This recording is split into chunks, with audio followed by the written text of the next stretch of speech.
excellence welding in his dad's shop and acquired the aviation disease they lived by a P-47 fighter base. He went to North Carolina North Carolina State School of Design. He was a shop instructor and a graduate of NC State, and then shop instructor and a master's degree from MIT.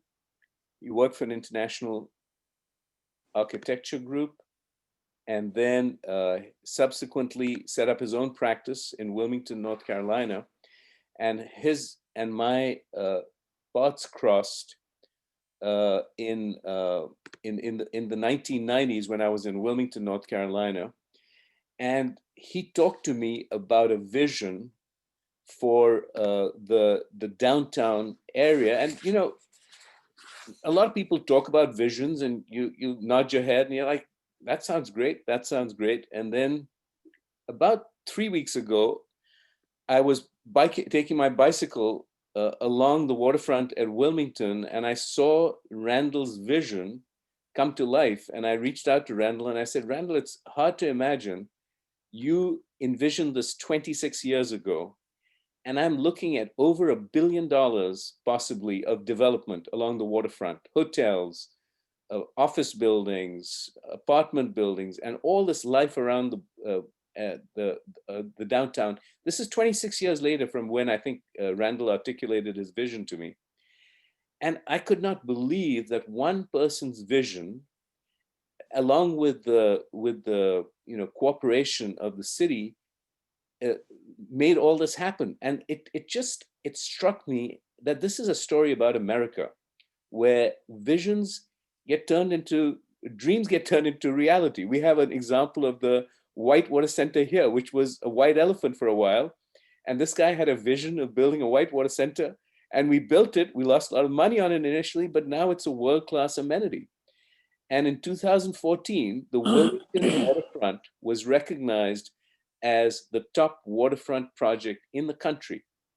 And the man who put this together, is right here with us, Randall Bray. So with that, I will turn it over to my good friend, Randall. Thank you, Ranjit.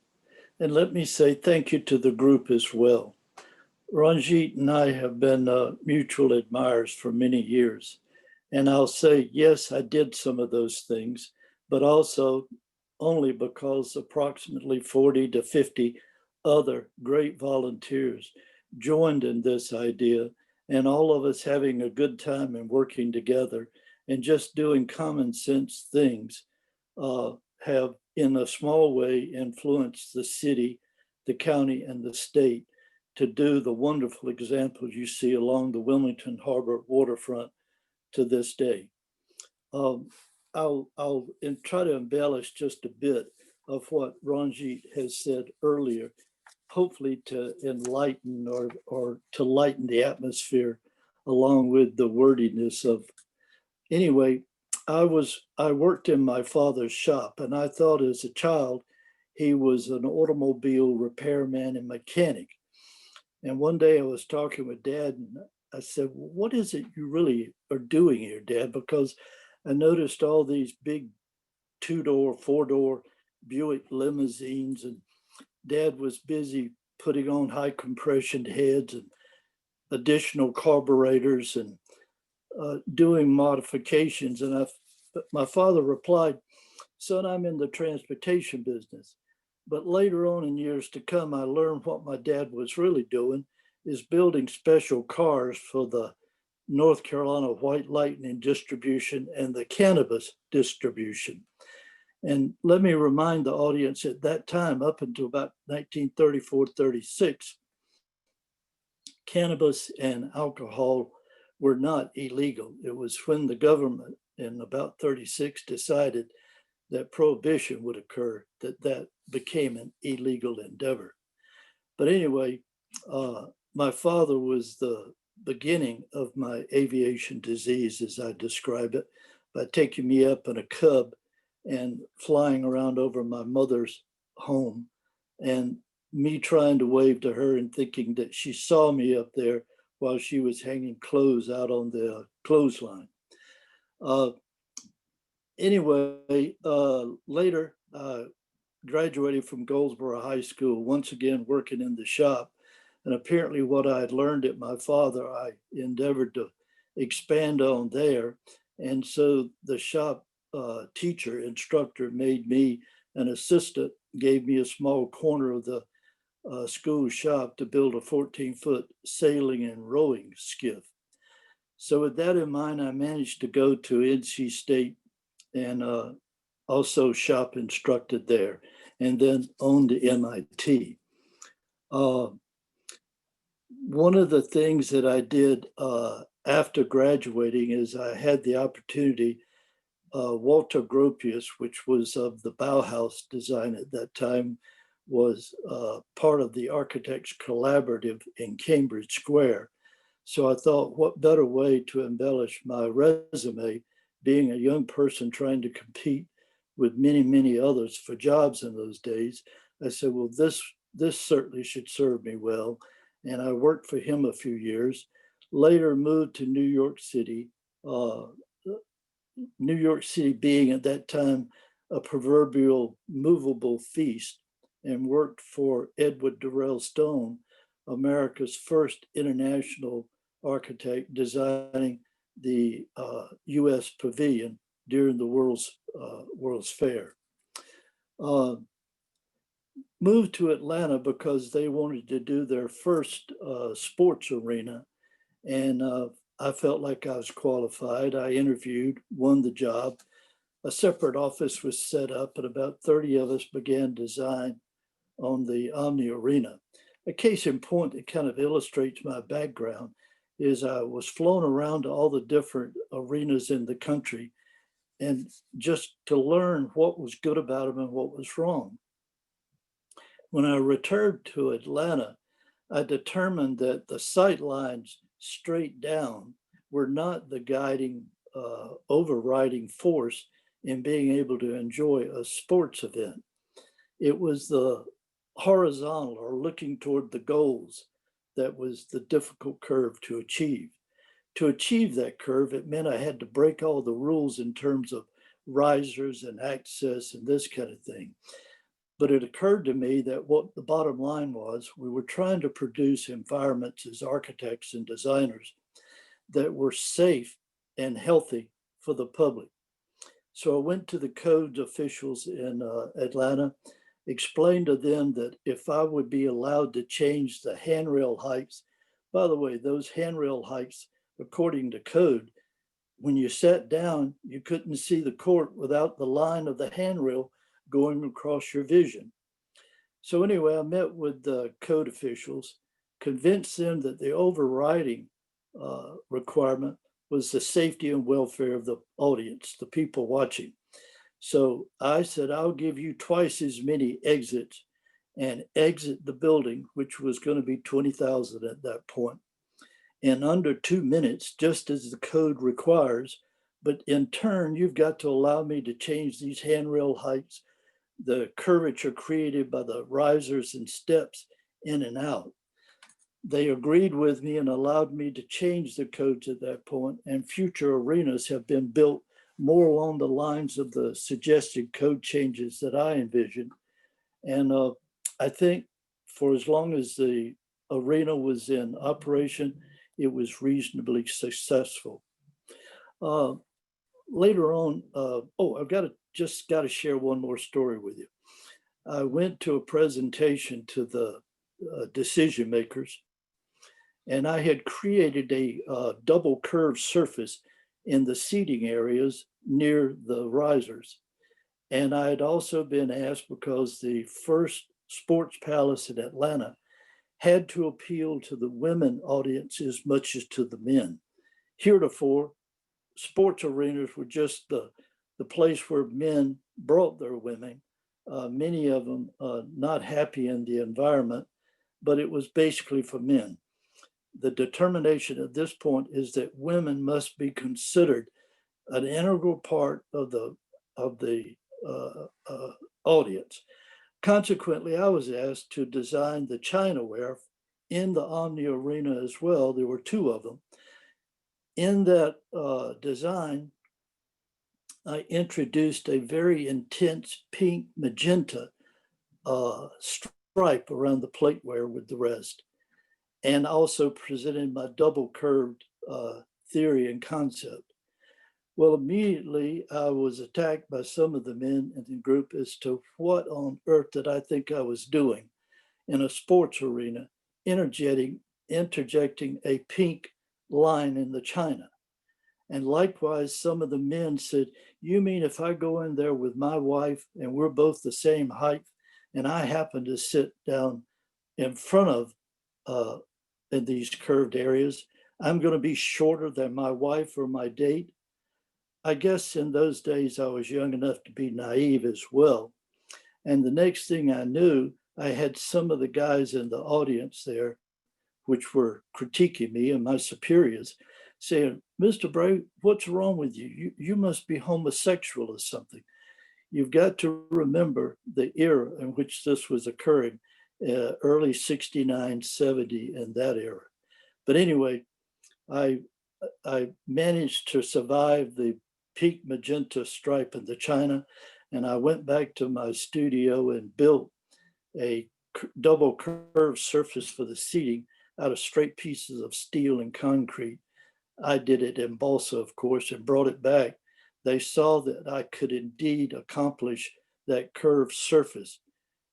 After all, it's very minute. Probably a normal person would not have even realized sitting in these areas that they were a double curved surface. But anyway, they were successful and they worked. Later, one of the reasons I moved to Atlanta is I was naive, thinking after my experience in Boston and New York, I'll go to the southern city of Atlanta and I'll help them as an architect and designer produce a city that doesn't have all the mistakes that I find prevalent in Boston, Chicago, New York. This is not being negative to you folks. I just thought there was a more cultural, better way for cities to be designed. Well, by the early 1980s, I was completely disillusioned. Remembering my high school days of visiting Wilmington, I thought, what a lovely place to go back to. I was just recently married, no children at the time. And I said, I'm just going to start all over in Wilmington, North Carolina, where I spent many high school days on the beaches and enjoying the historic city. Having done so, I then volunteered for the DARE Volunteer Board of Directors, and on occasion heard a prior mayor state that how unfortunate it was that Wilmington had to be built beside a dirty ditch. And the dirty ditch he was referring to is the Cape Fear River and the Cape Fear Harbor. Well, I looked at that as kind of an opportunity of how I might be able to give back, and that it could be something. After all, I was starting a family. I was working very hard in my architectural practice. I was trying to volunteer for the city via the DARE board. I said, maybe this is an endeavor that I can possibly try to redefine the Wilmington Harbor as an amenity rather than a dirty ditch. And so I began talking to a few people. And from that, the Wilmington Harbor Enhancement Trust was started. Principally, we referred to the Wilmington Harbor Trust as WHET, thinking it was a catch hook that might interest other people. Well, lo and behold, after a bit, there was some 45, 47 individuals working, and they elected me president for the first 6 years. And then the final 4 years of my 10-year venture, I was on the board of directors. One of the things that I espoused is that if the river is dirty, why can't we find a better way to improve it and show it as the amenity that it is? After all, the city of Wilmington is where it is because our ancestors decided that that part of the river was an ideal harbor, and it has proven so over the years. So we began our organization by trying to do two things simply. Was one, hands-on, something that we could do and work with our hands and show improvement month after month. And the second thing was look to the future and try to decide and develop a Wilmington Harbor master plan that would show the amenity that the Wilmington Harbor and the Riverwalk and Riverfront could become. One of the hands-on things that we did is we began to collect derelict boating ramps and structures of that ilk that perhaps were along private property, but when storms, in particular hurricanes, came, they would be ripped from their moorings and then displaced many, many miles away from them. And in many instances, the Coast Guard learned of WHET's efforts and began to contact us, and we would send out our volunteers, rope up these derelict and sometimes water obstructions and dangers, and we would pull them into the old Wilmington shipyard where we had a small space. I would do the reconfiguration designs for some particular place of business along the Wilmington Harbor. And then we would go present those designs to the city council and to the New Hanover County Commission. And if they liked them, and in most instances they did like them, they would provide us funds to have pilings driven to the drawings that I created within WHET to show how it would work. One of the perils of the Wilmington Harbor at the time I was living there in the early 80s was that you could come into the harbor by boat, but depending on where the tide lifted the boat, you couldn't get from the vessel to the land to come in to shop or be part of the business environment or to enjoy our restaurants. So using these derelict things that we rebuilt, reconfigured, and then installed, thanks to the grace of the city and the county, we had floating docks that would float at the level that the boat and vessel and people disembarking or embarking could actually come on shore and visit and do business in our city. So we began those periodically while we were also critiquing the sketches that I was doing on the Wilmington Harbor Master Plan. The second thing we were doing was creating events that would show the Wilmington Harbor in a better light. For instance, I think we were one of the first or the first that did a Christmas parade. A lot of the boats upstream of the harbor, downstream of the harbor, and from Wrightsville Beach. I was the second boat in command with the fireboat being the lead boat, spouting out water spouts and lights, and all the vessels were lighted. And we would do kind of a figure eight in front of the Wilmington Harbor while the band was playing. And it was just a festive kind of thing, but also a good way to bring people together down on the riverfront in a festive view and show the river in a much better and positive light. Another thing we did was July the 4th festivals. We would invite boaters to come into the Wilmington Harbor. We'd have the Coast Guard be there to kind of keep order and make sure that everybody was behaving in the right manner. No alcohol was encouraged. However, some did manage to be on the boats. My family in particular had our kids, my wife, our dog, and our picnic lunch. And in the evening hours when the fireworks and the band were playing, not only did you see the fireworks in the sky, but you saw them reflected in the water below. I'll try to kind of come to a summation at this point. And one of the things I wanted to mention that is part of the Wilmington Harbor Master Plan, we came up with the idea of the harbor loop, which meant making pedestrian bridges connected on the insides, both east and west, looking back toward the city, and encouraging that it become a pedestrian jogging bike path around Eagles Island and back over into the city, with the idea that water taxi and water activities could join the city to the battleship North Carolina.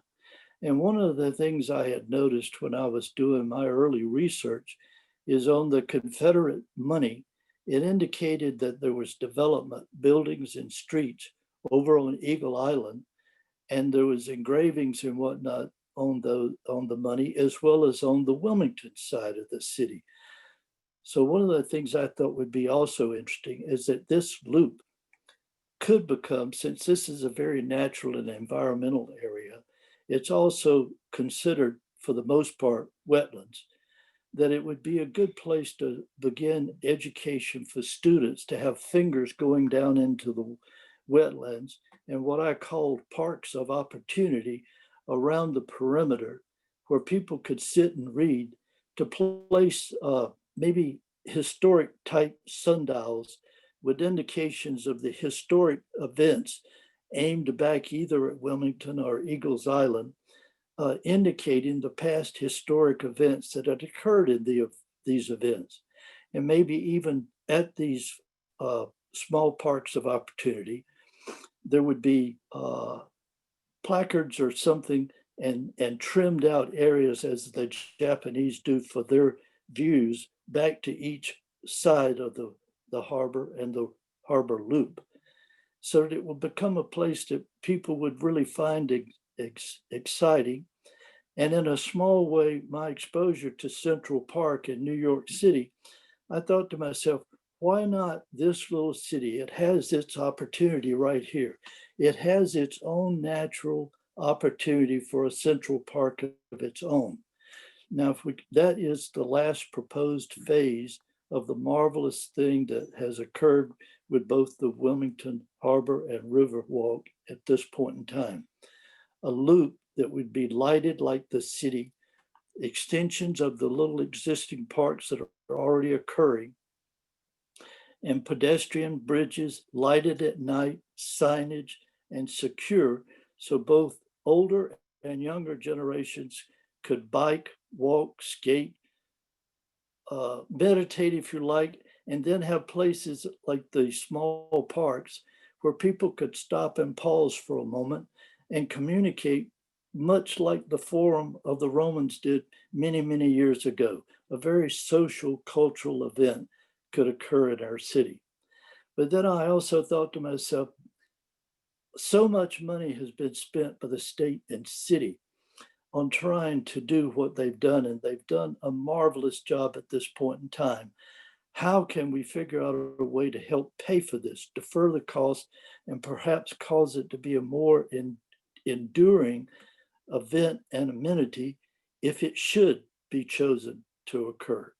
And it was with that thought in mind that I felt like that we could do a toll bridge access in some manner, maybe with credit cards or coins at each side of the two bridges. So there'd be 4 entry points, 2 on the Eagle Island side and 2 on the Wilmington side, such that revenue could be generated and even literature perhaps could be dispensed at these points to further encourage consideration and maintenance of an excellent park, an event, an educational device, an entertainment device, a place where we can group, talk, meet, while getting good, healthy exercise and learning more about our environment and our city. I think that's probably my 20 minutes. Ranjit, if you would like to go into questions now, Sure. I'd appreciate it. Thank you. That was excellent. Really enlightening of what public-private partnership and vision can do to create a future. You know, Charlotte has, if all of you who've lived in Charlotte for a while will remember the Sugar Creek and how it was a dirty ditch here in Charlotte for many years. And then the city chose to do something similar and tear out the concrete, tear out Midtown Mall. And now, you know, the property values have skyrocketed along Sugar Creek. And now it's the water, they say, is potable. And you can see that in some respect with all the birds and wildlife that is now around the creek. So it really shows you what vision can do and how it can, you know, change a city. And we have a couple of architects. So Suzanne Lambert is an architect, and Amarja, one of our newest members, is an architect as well. So if one of them is interested in asking a question, would love to have, whoever has a question, please step up, but I expect our architects would have questions. So let's go ahead. If you have a question, please raise your hand and I'll, yeah, Romy. Okay, Romy, if you'd unmute yourself. I don't have a question, but Okay. I haven't been to Wilmington and would really like to see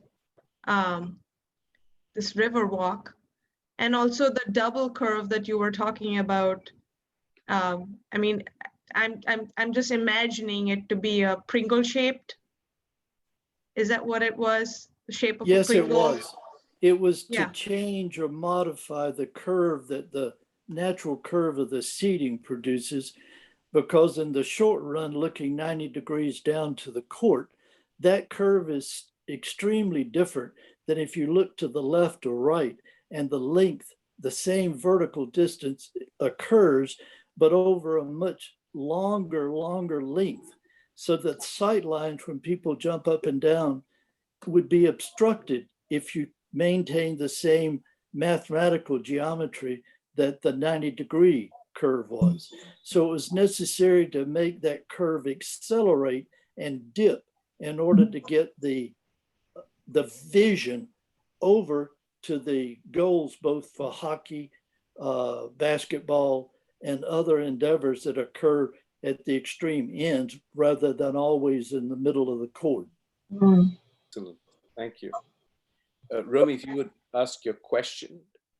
Yeah, about your vision for this river walk, I'm curious about how that began. Did you experience it as something that came to you all at once, or did you experience it as something that sort of built over time and then crystallized as a vision? Well, I think the other architects in the audience will note that they suffer from a similar malady as myself. When I'm idly looking around or visiting, and even in the midst of conversations, I'll find myself wondering at an object or something, how can it be improved? How could it be better? Why did someone make it the way they did in that particular instance? It's just something that I find I naturally do. And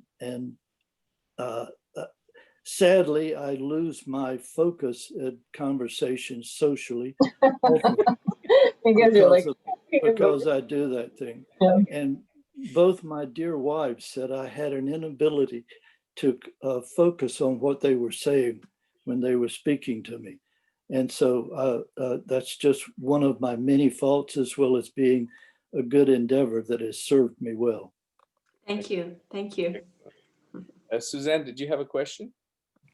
I just wanted to comment, like this is all going on. We have the benefit these days, Randall, of satellite imagery and AutoCAD and now even three-dimensional modeling, that sort of thing. I mean, there are scanners that can be spun around in a space and find every little pinpoint of where it is on the planet now. And we have all that advantage. You were working in the 60s when that technology wasn't at hand. So all of this must have been drawn with a pencil and paper, correct? This parabola that you're describing and the mathematics that you went through.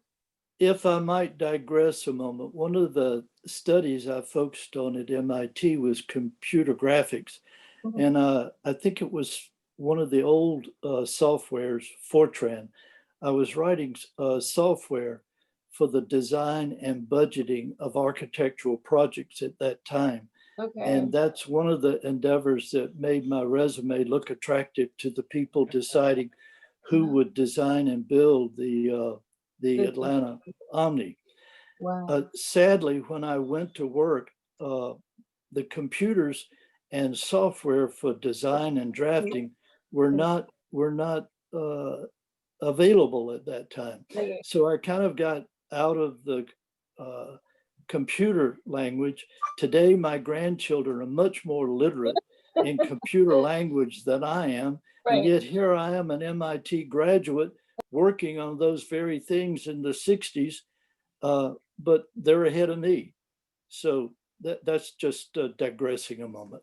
Well, we have you to thank, because we wouldn't be able to do, our generation wouldn't be able to do what we do had it not been for folks like you in the industry who are thinking forward like that and designing programs, even if you don't know how to use them these days, how they apply, but they have been insurmountably effective for us in this day and age. Allow me, please, to just mention another thing that's environmentally a concern of mine. One of the things we did, I did the master plan for the Wilmington Shipyard Investment Group, a group in the 80s. I don't know who owns it now, of course. But anyway, we did well test for what kind of pollution might or might not be in that area. And we find that beginning with the Civil War, the First World War, the Second World War, Korea, that area was used for military munitions, and things like crude oil, live ammunition and whatnot were buried. And when we put down the tubes for monitoring this, we found that each time the tide comes in and goes out, there is a leaching of these pollutants. They're not very much, but they're enough to know that that's participating or contributing to the pollution in the Wilmington Harbour area. However, the studies showed that we were much more likely, if we started trying to dig up this kind of thing and cleanse that area, that we were much more likely to cause a catastrophic pollution of the Cape Fear. Then it was better to use these tubes to feed down oil-eating microbes, and that might likely over the next 20 to 50 years actually clean the Eagles Island and other polluted areas in that area easier and more safely than if we went in there and tried to get an environmental government grant to clean it up. So there's things like that, I think, that the architects and land planners of the future will have to factor in as to how to maintain and continue to clean that area, while at the same time producing a study and laboratory for students of the future to enjoy, and people can on the surface not be aware of all these things, but more aware of the osprey's nest and the other beautiful environmental areas to experience in that area as we work to improve the area. Excellent, thank you. Do we have time for one more question? If anyone has a question, if you want to raise your hands, and then we will take your question. Harding, great to see you on here.